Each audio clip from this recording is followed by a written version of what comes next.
Okay. So thank you everyone for your patience. I'm going to step back to this early stages of the verification of the quantified precipitation forecast and go from there because we don't know quite when we lost the stream. So this is comparing the output from the model. This is actually looking at 1 hour, 6 hour, and 12-hour totals of precipitation in a grid-to-grid way, just looking, comparing the output from the HER relative to the MRMS system. And so you can see in the upper panels, we have the critical success index, where you'd like to have values in this scale up as close to 100 as you can. The bottom is the frequency bias. You'd like to have values as close to 1 as you can. Clearly, you can see in the frequency bias, at these higher thresholds of 2 inches and 3 inches, etc., that the blue curve is closer to 1. So the new version of the model is doing better than the previous version. The frequency biases are smaller, but you didn't really see that impact on the critical success index. But as you get out to 12 hours, you can see that the new model is doing much better in that regard. But we've been trying to evaluate, instead of looking at just blank statistics over the entire CONUS in a grid-to-grid way, about using objects. And so the MET software that's available from the National Center for Atmospheric Research has a routine called MODE, which help you identify structures inside both your observations and your model, structures that we would call objects. You can then match the objects relative to each other and can compare them. So this plot shows you basically the frequency bias you have in the number of objects that are available from the forecasts relative to the observations as a function of different maximum reflectivity values in those objects. And so at 25 dBz, you can see as the forecast hour goes longer, we start to see a slight increase in the frequency bias. But at 40 dBz, then you can see there's a much larger frequency bias. On the right-hand side, you can see when those frequency biases occur in the nighttime through early morning hours, sort of 6 to 15 UTC, the frequency bias is relatively flat, especially at 25 dBz. But as you move into the mid to late afternoon, into the early evening hours, you can see there's an increase both at low reflectivity values and especially at high reflectivity values. So this gives you some idea on where to start looking. You can see spatially where those frequency bias occur. And so this is comparing frequency biases for objects that have reflectivity greater than 30 dBz. You can see through the Central Plains here, northern Texas, Oklahoma, Nebraska, Kansas, that the frequency bias is relatively close to 1. This is what you would desire. But as we move further to the east, that we have frequency biases that are closer to 1.5 or so. And then in the southeast, okay, but you can see there's some frequency biases in Florida and along the East Coast. This really helps you get a sense of where the biases are occurring and maybe a better insight onto what atmospheric processes you need to improve. The mode also allows us to compare some different statistics relative to each other, like the area of the objects. You can see that in a general sense, the HER in red is forecasting more small objects than the observations in black. But on the other end of the scale, the observations have more large objects than what we're seeing in the HER. And then you can look at the aspect ratio and the complexity of those objects and see, for example, in the aspect ratio, the HER is trying to create more circular objects than what actually the observations show. And so this gives you a sense of, again, what type of challenges we are facing and give you perhaps a little bit of insight in what type of changes you need to make to either the data assimilation system if you're looking at short-term forecasts or the physics of the model if you're looking at longer-term forecasts. These particular plots here are showing sort of a convolution of forecasts from hour 1 to hour 24. And then, another thing you can do is get a sense of where are those objects relative to each other. When you start to pair up an object in the model versus an object in the observations, where are they relative to each other? You can build a two-dimensional histogram just like this. This is only for this particular example is for objects that have 40 dBz or more. And so you can generally see that the median offset is about 12 kilometers to the northwest. So that the model is a little bit slow or has the objects a little bit to the northwest relative to the observation. Again, this plot here will become more useful if we start breaking down the statistics by storm motion to get a sense of, are we always, this particular version of the model, are we be forecasting a little bit too late, or what is actually happening, and why does that lead to this order 12 kilometer offset? And then the last thing I'll just sort of mention is the addition of the smoke into the RAP and the HER. We have lots of fires on the west side. So this image here showing the near surface smoke, actually it's coming from August of 2018. This particular year, 2020, was even worse. You can see the fires in here. We end up putting smoke mass in the atmosphere and advecting it around. This is the near surface smoke in units of micrograms per cubic meter. And we actually allow that smoke to interact with the clouds and the radiation. So it is interactive in that regard. There's no chemistry with time, but it's a tracer, but that tracer does interact with the radiation, does interact with the clouds itself. And so it actually makes a marked difference if you start looking at the 2-meter temperature bias in the western CONUS when you see these smoke plumes go overhead. And we're seeing much better forecasts of near surface temperature. And this, of course, has ramifications on the precipitation, especially as the smoke advects over the eastern part of the domain.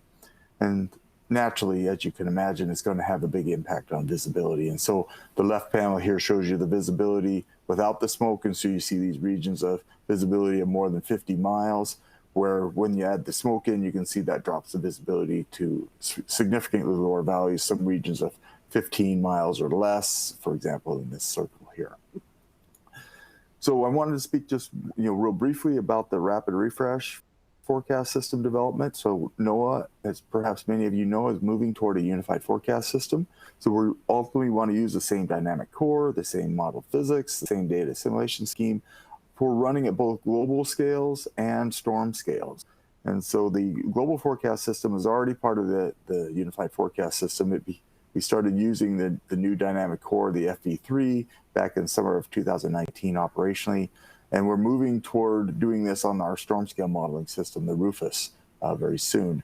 And you can see what we're trying to do is change our modeling system to have sort of one large Rufus domain here shown in white that would cover both Hawaii and Puerto Rico, as well as Alaska and the continental US. Very large domain. This has not been finalized. It's one of the things that's being hypothesized to try to simplify our modeling system. But ultimately, this is the thing we're trying to simplify. And so on the y-axis here is all the different modeling systems being run in the National Center for Environmental Prediction. Just so many modeling systems at different domains with different physics being run. What we want to do is take all these blue ones here, which are all the sort of the storm scale modeling systems, and integrate them all together to come up with one modeling system that's sort of being used for all of the high resolution, order 3 kilometer type forecasts, both deterministic and ensemble. And so that's the goal. And ultimately, we want to simplify this so we just have a few models to maintain versus so many. So to wrap up, I see that I'm close to out of time. These rapid refresh systems, the RAP and the HER, are a very important part of our operational modeling here in the United States. And we're in the process of releasing version 4 of the HER to operations right now. The big changes being associated with the subgrid scale clouds and the storm scale data assimilation system. And the big picture is that we're moving toward this unified forecasting system in an attempt to simplify our operational modeling suite.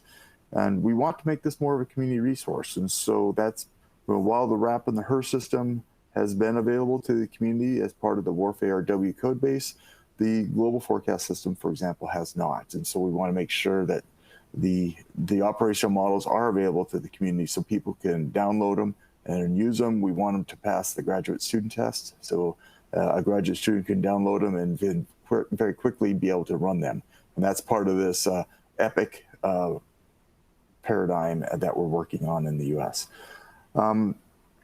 A lot of challenges, though, to get to a single physics package that can run at all scales. There's a lot of evaluation that has to happen. That's ultimately why we have not been running our storm scale modeling with that modeling system yet, is that we're still testing the physics at 3 kilometers. And then last, I wear 2 hats out here at the Global Systems Laboratory. I'm both the verification and assessment branch chief, as well as the program manager for an atmospheric science for renewable energy, where we're trying to improve the HER for renewable energy forecasts.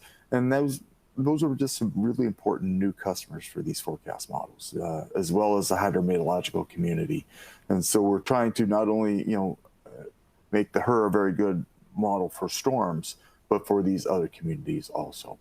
And so with that, I think I should stop and see if there might be a possibility for any questions at this moment, Roland. Do you think that's possible, or do you think we need to move on in our No, I think we should take time for some questions. We are a little bit delayed we had the stream break for a moment, and that might happen again, I don't know. We didn't see any reason for it yet, but it's a network, an international network. So, Dave, we have at least one question coming from Slido here. Christian is already here, but before we go there, let me just ask you, could we go back for a second, these different runs you do? Yes. You have it every 6 hours, or do you have it every hourly? I wasn't 100% able to get, so you nest it into a, is it a US or is it global? Could you go back to these slides explaining this? Yes, so the HER is the RAP HER system. So the RAP covers all of the North American continent. So the domains, again, here. And so you can see that the RAP domain, it stands from, basically almost the equator all the way up over the pole. And so that's at 13-kilometer resolution. Now, both the RAP and the HER are restarted hourly. And so the RAP takes its initial boundary conditions from the global forecast system, and then it will integrate for an hour to provide initial boundary conditions then for the HER that is then being run. And so the HER at the moment is being run over these two domains, the continental US and then Alaska.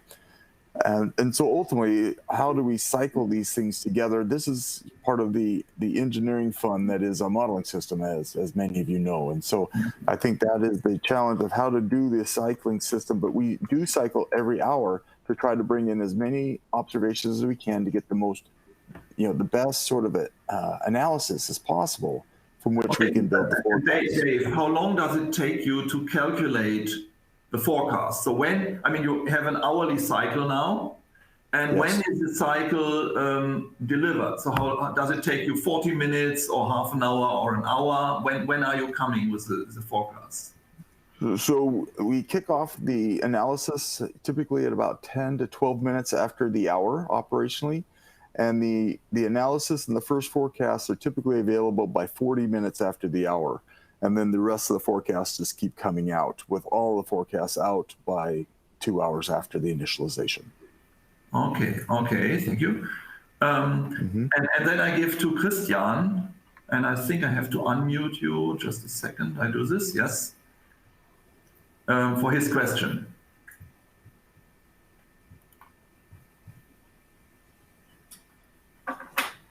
Christian? Okay, yeah, so now I'm unmuted, okay. So thanks for showing all the details that shows how much effort is put into such a system. I have a more general question, because recently I read about a deep learning based forecast method. I think it was some Google researchers. It was called MetNet. So they did a deep learning thing for forecasting, and they compared actually to your system. So do you have any opinions on whether this is valid, or is this the future anyway of forecasting? That's a really good question, Christian. I find that deep learning has a lot of really neat promise. I think the main challenge that we have when you're running an operational system is, can you trust it? And I think that's the main thing, because ultimately many of these deep learning systems are being emulators. So an emulator is sort of like a nonlinear multiple regression. And so, as you can imagine with any sort of nonlinear regression equation, if you start extrapolating beyond the data that you've used to fit, it can be very wild answers. And so what you don't want in an operational system is for all of a sudden you to get wild answers. And part of the challenge I think we have with these type of things is that the most impactful weather are the ones that are so poorly sampled. So it's going to be the tornadoes or the hurricanes or the the derechos that go over. And so you may not have enough samples in your training set for that deep learning technique to properly capture the impacts of that. And so I think that myself, and maybe it's just because I'm a conservative person, I think we can emulate some aspects of the model to speed it up. And there's been people working on, for example, emulating the radiative transfer, because it's a very slow physical process to represent. But how do we do it in a way that you can feel that you have trust with it? Okay, yeah, thanks. I understand that. Yeah. Thank you very much. I think we should now move on to the next talk.